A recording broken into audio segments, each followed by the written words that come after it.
welcome to the European Parliament in Strasbourg for Talking Europe.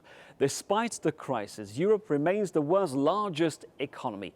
But if it wants to remain a competitive and leading player in our increasingly competitive world, Europe will have to boost innovation and research. The European Commission has proposed a budget of 80 billion euros to be spent on the next 7 years on industry, renewable energy and science. But as leaders continue to debate sharp reductions to the EU budget, scientists are urging politicians to keep their budgetary knives away from research funding. Joining me on this set, to my right, TUNNE KELAM, you're an Estonian MEP. Your country, a small Baltic nation, has made a dramatic transition after Soviet rule. You will tell us how you managed to do this, of course. And I add that the brand new European IT agencies opened in Tallinn 1 month ago. Also on this set, Dimitrios Droutsas. Hello, you're a Greek MEP. You're from the group of Socialists and Democrats here in Parliament. You're also the Vice President of the Commission on Industry and Research. And of course, your country, Greece, is counting a lot on Europe to help boost its companies, to make them more competitive and more innovative. I'll start with you, Mr. KELAM. How is Europe doing when it comes to research and innovation? Do you think that we have a clear plan for the future? Yes, we do have a plan, because the Commission has come forward 2 years ago with a single innovation market idea to form an innovation union. And everybody knows that at least even digital single market would provide 4% of growth, up to 4% of growth in GDP for the European Union. Now we are debating about whether to freeze the budget, the multi-annual financial framework, or to even decrease it. But the key to the growth, and growth is essential, is in innovation, because without innovation we can't restore competitiveness. And in this field, Europe is sadly lagging behind. United States, Japan, China are investing more in innovation, apparently. Now, Mr. Droutsas, that's the real issue, though. Our leaders are debating about our future budget. The French, but not only the French, the other countries, they want money to be spent on agriculture. Are we doing enough to boost innovation and research? Maybe coming this from the lips of a Greek might not sound too credible, but I believe that Europe, the European Union, has to invest much more, as we do right now, in innovation, in research.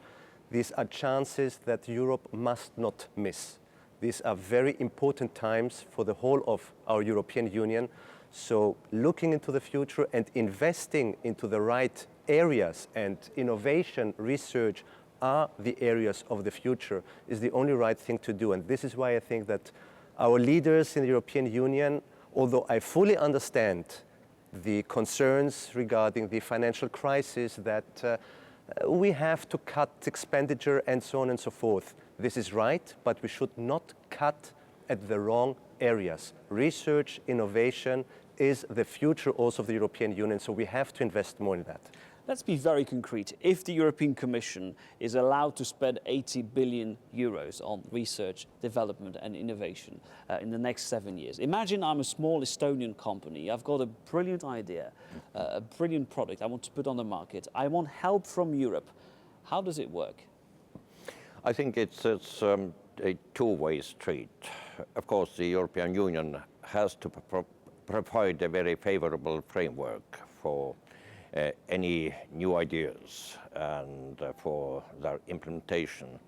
But the other aspect is the innovation climate in a certain member state.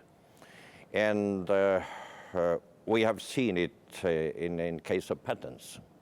Just recently, a few days ago, we were able finally to agree about the unified patent system. A Europe-wide patent, which is a sort of revolution for Europe. Yes, it's a revolution, but still has to be implemented. But in Estonia, it has been easier maybe because our national climate is more open to new ideas.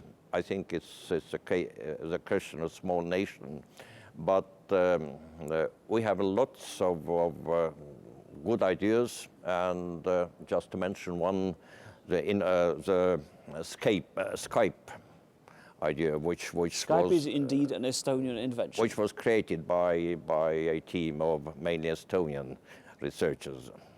So you're telling me, in a way, don't rely too much on Europe. First, come up with ideas, make sure that the member states provide the right environment, and then maybe the European Union can step in and help. Yes, because the member states too always have to invest by themselves. So I would not just look for Brussels or Strasbourg. I think basically we need to provide in the next few years 3% of our national budgets for research and development. And this would create a promising and reliable basis to boost innovation. 3%, that's the aim of the European Union, the 2020 agenda as it's called. Now, for a country like Greece, which has to make dramatic cuts to its own budget, spending 3% on innovation and research must be tremendously difficult. Unfortunately it is, and I can speak out of my own experience, having been a member of the previous government, of George Papandreou, where we really tried to make the necessary reforms in our country, and innovation, research, investment into these areas was very crucial and very important for us. But realities sometimes are different. So I will not disagree with my colleague. Certainly we in the member states, we have to provide for our own resources and the right environment. But for countries like, for instance, Greece and others, where you do not have the right environment, you do not have the right infrastructure maybe, here the European Union is called to come in and help. Because let me say also one more thing, if I may. In Greece we have, I think, excellent young scientists, researchers, but because of the crisis, they are urged to leave. So this is also where European Union has to step in and help in this respect too. But let me be very specific and ask the same question. If I'm a Greek entrepreneur and I've got a brilliant idea, I believe in it, and I think I can sell it to the rest of the world, what kind of help can I get from the European Union?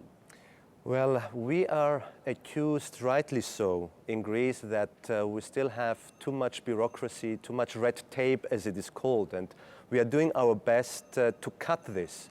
But if we are honest to ourselves, we will have to realize and to confess that also within the European Union, bureaucracy, red tape is huge when you are applying, for instance, for a program, for a subvention, and things like that. And that makes it more difficult, I guess, for SMEs. Because they don't have a person who is responsible for filling all the forms, the paperwork. Exactly. So we have also in the European Union to see how we can cut down bureaucracy, make procedures much easier, especially for the small and medium-sized enterprises. Do you agree that paperwork, bureaucracy is a problem, particularly for small companies that don't have the resources or the time to apply for all these subsidies, these funds? It is an immense problem, I would say.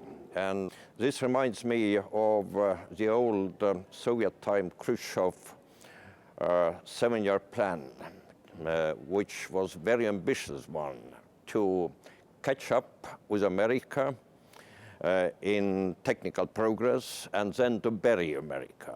Nothing came out of it. It was a question, of course, of a totalitarian system, which was a very rigid one.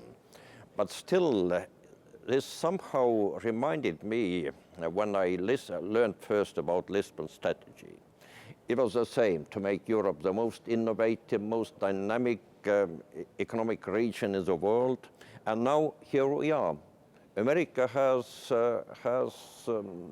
not remained so good, but still it is ahead of us. China is ahead of us in the number of patents. But Europe has, in a way, even stalled in trying to reduce this innovation gap. And this is a serious challenge. So for the European leaders, our message can be that concentrate upon essentials, not about plans, about bureaucratic slogans, but we need to do this to provide money for real innovation, to support it on European level and also on the national level. Mentioning Soviet plans to catch up with the Americans now in a completely different perspective, of course. When you look at the number of patents, you're absolutely right. Europe issued 60,000 patents last year. That's 4 times less than the US and 3 times less than China. China is rising, so is India, Brazil. We're really lagging behind. How do you explain that we have so few patents issued in Europe? Well, I do not know the real technical details about that, but and I'm the last one who would like to fuel antagonism with other countries, like for instance the USA, but the numbers speak for themselves. We have a lot of way to go. We have lost time, and it's really up to us now and up to the leaders of the European Union to take the right decisions. And one of the first important and right decision would be not to cut the budget for research and innovation. I think this is also the wrongest message we can send to our citizens in Europe, but also globally in our competitiveness with them, to send the message we are cutting our budget in that respect. Now, as I said earlier, Estonia is famous across Europe for its high-tech revolution. Some call it Estonia. The EU's brand new IT agency opened in Tallinn a month ago. Our reporter travelled to the Estonian capital and brought us this report. It's here in the heart of Tallinn's business district that the EU's new IT agency will take its first steps. From now on, the bloc's crucial internal security information systems will be managed and developed here. 45 employees will eventually occupy these offices, and among their priority tasks will be taking over information systems related to immigration and EU border control.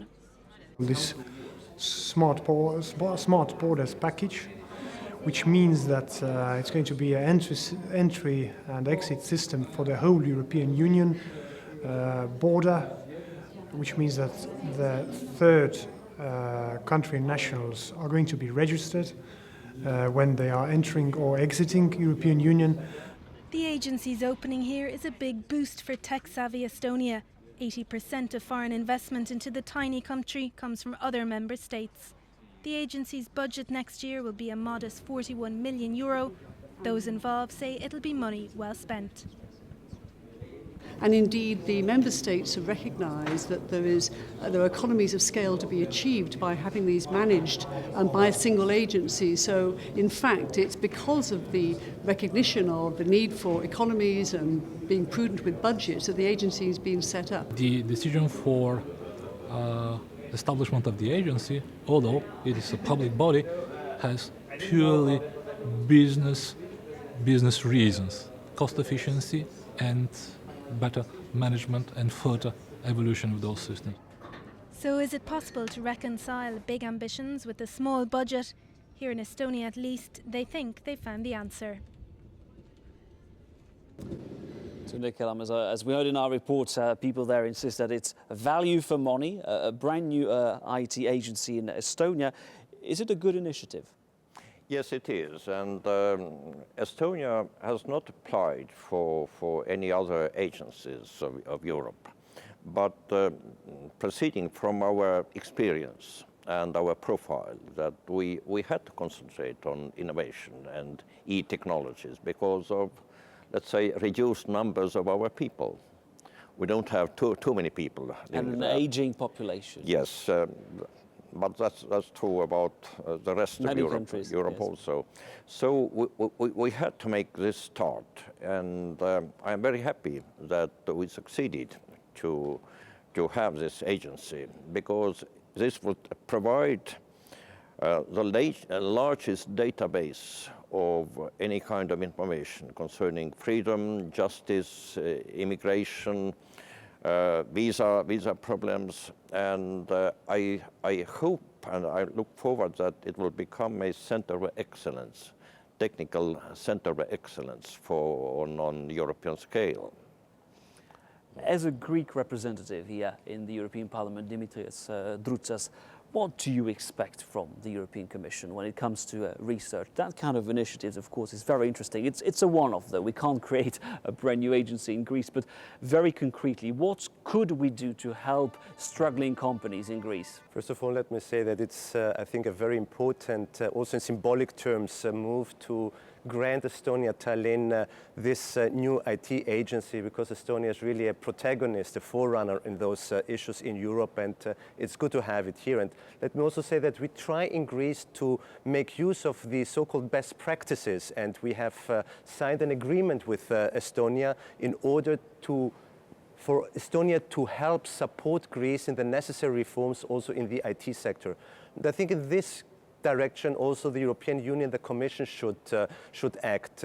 We need direct, targeted support, especially for our small and medium-sized enterprises that are currently working in research and innovation. And most importantly, the Commission, the European Union should support Greece in being able to hold back our young researchers so that they don't feel the need to leave the country and to go otherwhere in Europe to make good research for innovation. Elsewhere in Europe, or sometimes to the United States, or who knows, maybe China one day. Well, let's hope your message will be heard. Dimitrios Droutsas in TUNNE KELAM, thank you very much for taking part in this edition of Talking Europe. Thank you for watching our program. We'll return after the news break in about 10 minutes, so please stay with us on France 24.